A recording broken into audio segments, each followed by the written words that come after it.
ರಾಷ್ಟ್ರೀಯ ಹೆದ್ದಾರಿ 66ರ ಕೂಳೂರು ಬಳಿ ಮಂಗಳವಾರ ಬೆಳಗ್ಗೆ ರಸ್ತೆ ಗುಂಡಿಗೆ ಬಿದ್ದು ದ್ವಿಚಕ್ರ ವಾಹನ ಸವಾರೆ ಮಾಧವಿ ಎಂಬುವರು ಸಾವನ್ನಪ್ಪಿದ್ದು ಇದೀಗ ಮಂಗಳೂರಿನಲ್ಲಿ ಹೆದ್ದಾರಿ ಪ್ರಾಧಿಕಾರದ ವಿರುದ್ಧ ಹಾಗೂ ರಾಜಕಾರಣಿಗಳ ವಿರುದ್ಧವೂ ಕೂಡ ವ್ಯಾಪಕ ಆಕ್ರೋಶ ವ್ಯಕ್ತವಾಗ್ತಾ ಇದೆ। ಈ ಬಗ್ಗೆ ತೀವ್ರ ಆಕ್ರೋಶ ವ್ಯಕ್ತಪಡಿಸಿರುವ ಮಂಗಳೂರಿನ ಕೆಪಿಸಿಸಿ ಮಾಜಿ ಪ್ರಧಾನ ಕಾರ್ಯದರ್ಶಿ ಕಾಂಗ್ರೆಸ್ ಮುಖಂಡರಾಗಿರುವಂತಹ ವಕೀಲ ಪದ್ಮರಾಜ್ ಅವರು ಪ್ರತಿಕ್ರಿಯೆ ನೀಡಿದ್ದು ಇದೊಂದು ಬಹಳ ದುಃಖಕರ ವಿಚಾರ।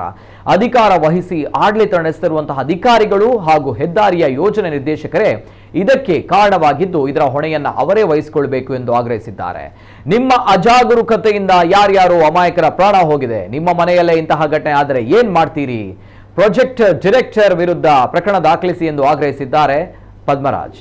ಅವರು ಸ್ಕೂಟರ್ನಲ್ಲಿ ಬರ್ತಿರಬೇಕಾದ್ರೆ ರಸ್ತೆಯ ಗುಂಡಿಗೆ ಬಿದ್ದು ಹಿಂದಿನಿಂದ ಬಂದಂಥ ಲಾರಿ ಅವರ ಮೇಲೆ ಹೋಗಿ ಅವರ ದೇಹ ಇವತ್ತು ಛಿದ್ರಗೊಂಡು ಅವರು ಮೃತಪಟ್ಟಿರುವಂಥದ್ದು ಬಹಳಷ್ಟು ಬೇಸರ ತಂದಿದೆ।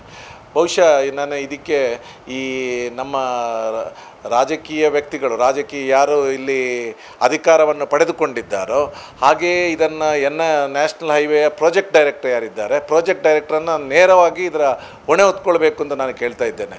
ಯಾಕೆ ಅಂತ ಹೇಳಿದರೆ ನೀವು ಈ ಒಂದು ರಸ್ತೆಯಲ್ಲಿ ಗುಂಡಿಗಳು ಇರುವಂಥದ್ದು ನ್ಯಾಷನಲ್ ಹೈವೇಯಲ್ಲಿ ಬಹುಶಃ ಕಳೆದ ಒಂದೂವರೆ ತಿಂಗಳಿನಿಂದ ಪ್ರತಿನಿತ್ಯ ಪೇಪರ್ನಲ್ಲಿ ಹಾಗೆ ಸೋಷಿಯಲ್ ಮೀಡಿಯಾಗಳಲ್ಲಿ ಬರ್ತಾ ಇದೆ, ನಿಮ್ಮ ಗಮನಕ್ಕೆ ಕೂಡ ಬಂದಿದೆ। ನೀವೇನು ಕತ್ತೆ ಕಾಯ್ತಿದ್ದೀರಾ ಅನ್ನುವಂಥ ಪ್ರಶ್ನೆ ನಾನು ಕೇಳಲಿಕ್ಕೆ ಇಚ್ಛಿಸ್ತೇನೆ। ಎಷ್ಟು ಜನರ ಜೀವವನ್ನು ನೀವು ತೆಗೆದುಕೊಳ್ತಾ ಇದ್ದೀರಿ? ಈ ಥರ ಇದು ನಿಮ್ಮ ಒಂದು ಅಜಾಗರೂಕತೆಯಿಂದ ಆಗಿರುವಂಥದ್ದಲ್ವಾ? ನೀವು ಒಂದು ಹುದ್ದೆಗಳನ್ನು ಪಡೆದುಕೊಂಡ ನಂತರ ಅದಕ್ಕೆ ನ್ಯಾಯ ಕೊಡಿಸುವಂಥ ಕೆಲಸವನ್ನು ನೀವು ಮಾಡಬೇಕಲ್ವಾ? ನೀವೇನು ಮಾಡ್ತಾ ಇದ್ದೀರಿ? ಇವತ್ತು ಆ ಒಂದು ಹೆಂಗಸಿನ ಜೀವ ಹೋಯಿತು, ಅವರ ಮನೆಯವರ ಪರಿಸ್ಥಿತಿ ಬಗ್ಗೆ ಒಮ್ಮೆ ಊಹಿಸ್ಕೊಳ್ಳಿ ಏನು ಅಂತೇಳಿ। ಅವರ ಕೆಲಸಕ್ಕಾಗಿ ಅವರು ಬರ್ತಾ ಇದ್ದಾರೆ, ಬರುವಾಗ ಈ ಥರದ ಒಂದು ದುರ್ಘಟನೆಗಳು ನಡೆದಿರುವಂಥದ್ದು। ಮೊನ್ನೆ ತಾನೇ 4-5 ದಿವಸದ ಹಿಂದೆಯೂ ಕೂಡ ಒಬ್ಬ ವ್ಯಕ್ತಿ ಸ್ಕೂಟರ್ನಲ್ಲಿ ಹೋಗಬೇಕಾದ್ರೆ ಇದೇ ರೀತಿಯ ಘಟನೆ ನಡೆಯಿತು। ಆದರೆ ಆ ಬಸ್ ಚಾಲಕ ಏನೋ ಒಂದು ಆ ದೇವರ ದಯೆಯಿಂದ ಅದನ್ನು ತಪ್ಪಿಸುವಂಥ ಕೆಲಸ ಮಾಡಿದರು। ಎಷ್ಟು ಜೀವ ಇನ್ನೂ ಹೋಗಬೇಕು ಅಂತ ನೀವು ಕಾಯ್ತಾ ಇದ್ದೀರಿ? ನಿಮ್ಮ ಕೆಲಸವೇನು? ನೀವು ಆ ಕೆಲಸವನ್ನು ನಿಭಾಯಿಸ್ತಾ ಇದ್ದೀರಾ? ಇವತ್ತು ಜನಗಳು ಕೇಳ್ತಾ ಇದ್ದಾರೆ, ಜನಗಳಿಗೆ ಉತ್ತರ ಕೊಡುವಂಥ ಕೆಲಸವನ್ನು ನೀವು ಮಾಡಿ।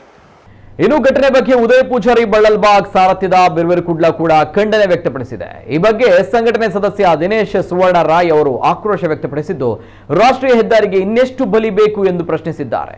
ಇಂತಹ ಸಾವುಗಳಿಗೆ ಕೊನೆಯೇ ಇಲ್ಲವೇ ಎಂದು ಪ್ರಶ್ನಿಸಿದ್ದಾರೆ। ರಾಜಕಾರಣಿಗಳಿಗೆ ಬದ್ಧತೆ ಇದ್ರೆ ಕೂಡಲೇ ಈ ಗುಂಡಿಗಳನ್ನ 1 ತಿಂಗಳೊಳಗೆ ಮುಚ್ಚಬೇಕು, ಇಲ್ಲದಿದ್ದಲ್ಲಿ ಬೃಹತ್ ಪ್ರತಿಭಟನೆ ನಡೆಸಲಾಗುವುದು ಎಂದಿದ್ದಾರೆ। ಕಾರುಣ್ಯ ಸೇತು ಸಂಸ್ಥಾಪಕರು ಸ್ವಸ್ತಿಕ್ ಕಾರ್ಯ ಧನರಾಜ್ ಚಿಲಿಂಬಿ, ಪ್ರತೀಕ್ ಕೋಡಿಕಲ್, ಅನಿಲ್ ಪೂಜಾರಿ ಕುತ್ಯಾಡಿ ಮತ್ತಿತರರು ಈ ಸಂದರ್ಭ ಉಪಸ್ಥಿತರಿದ್ದರು। ರಸ್ತೆಯಲ್ಲಿ ನಾವು ಹೋಗಬೇಕಾದ್ರೆ ನಮಗೆ ಇಲ್ಲಿ ರಕ್ಷಣೆ ಇಲ್ಲದಂಥ ಪರಿಸ್ಥಿತಿಯಲ್ಲಿ ನಾವು ಇಲ್ಲಿ ಬಂದು ನಿಂತಿದ್ದೇವೆ। ಮೊನ್ನೆ ತಾನೇ ಒಂದು ಆಕ್ಸಿಡೆಂಟನ್ನು ನಾವು ಕಣ್ಣಾರೆ ಕಂಡಿದ್ದೇವೆ। ಇವತ್ತು ಬಹುಶಃ ಒಂದು ತಾಯಿ, ಮಾಧವಿ ಅನ್ನುವಂಥ ತಾಯಿ ತನ್ನ ಕರ್ತವ್ಯಕ್ಕೆ ಹಾಜರಾಗುವಂಥ ಸಂದರ್ಭದಲ್ಲಿ ಗುಂಡಿಗೆ ಬಿದ್ದು ಬರುವಂಥ ವಾಹನದ ಅಡಿಗೆ ಬಿದ್ದಂಥ ದುರಂತ ಸಾವನ್ನು ಕಂಡಿದ್ದೇವೆ। ಇವತ್ತು ನಾವು ಕೇಳಬೇಕಾಗಿರುವಂಥದ್ದು ರಾಷ್ಟ್ರೀಯ ಹೆದ್ದಾರಿ ಅವರು ಏನು ಮಾಡ್ತಾ ಇದ್ದಾರೆ ಅನ್ನುವಂಥ ಪ್ರಶ್ನೆಯನ್ನು ನಾವು ಒಬ್ಬರೇ ಅಲ್ಲ, ಇಡೀ ಸಾರ್ವಜನಿಕವಾಗಿ ಮಾಡುವಂಥ ಎಲ್ಲರೂ ಮನಸ್ಸು ಮಾಡಬೇಕಾಗಿದೆ। ಬಹುಶಃ ಮಂಗಳೂರು ಅಂದಾಗ ಬೇರೆ ಬೇರೆ ಕಾರಣಕ್ಕೋಸ್ಕರ ಪ್ರತಿಭಟನೆಗಳಾಗುತ್ತೆ, ಹೋರಾಟಗಳಾಗುತ್ತೆ, ಆದರೆ ಒಂದು ಮನೆಯ ಒಂದು ಜೀವ ಹೋದಾಗ ನಾವು ಆ ದಿವಸ ಓಂ ಶಾಂತಿ ಹಾಕ್ತೇವೆ, ಅಲ್ಲಿಗೆ ಬಿಡ್ತೇವೆ। ಆದರೆ ಇನ್ನು ಎಷ್ಟು ಸಾವುಗಳಾಗಬೇಕು? ಇನ್ನು ಇದು ಗುಂಡಿ ಇವತ್ತು ಮುಚ್ಚಬಹುದು, ಇವತ್ತು ಸಂಜೆ ಅಧಿಕಾರಿಗಳು ಬರ್ತಾರೆ, ಮುಚ್ತಾರೆ।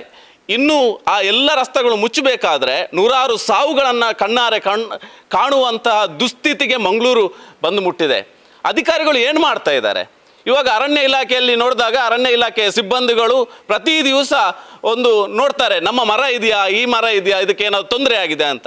ಹಾಗಾದರೆ ಈ ಇಲಾಖೆಗೆ ಸಂಬಂಧಪಟ್ಟ ಏನು ಇವರು ಗಸ್ತು ತಿರುಗ್ತಾರೆ? ಇವರ ವಾಹನವು ಕೂಡ ಇದೇ ಗುಂಡಿಯಲ್ಲಿ ಹೋಗುವುದು। ಮಂಗಳೂರಿನಲ್ಲಿ ರಸ್ತೆಗಳು ಸರಿಯಾಗುತ್ತೆ ಯಾವಾಗ ಅಂತ ಕೇಳಿದರೆ ರಾಷ್ಟ್ರದ ಅಥವಾ ರಾಜ್ಯದ ಯಾವುದಾದ್ರೂ ಮುಖಂಡರುಗಳು, ರಾಜಕೀಯ ನಾಯಕರುಗಳು ಅಥವಾ ಮುಖ್ಯಮಂತ್ರಿಯೋ ಅಥವಾ ಪ್ರಧಾನಮಂತ್ರಿಯೋ ಬಂದಾಗ 1 ಗಂಟೆಯ ಒಳಗೆ ಮಂಗಳೂರಿನ ರಸ್ತೆ ಸುಸಜ್ಜಿತವಾಗಿ ಬಹಳ ಟಾರಿನೊಂದಿಗೆ ನಮಗೆ ಕಾಣ್ತದೆ।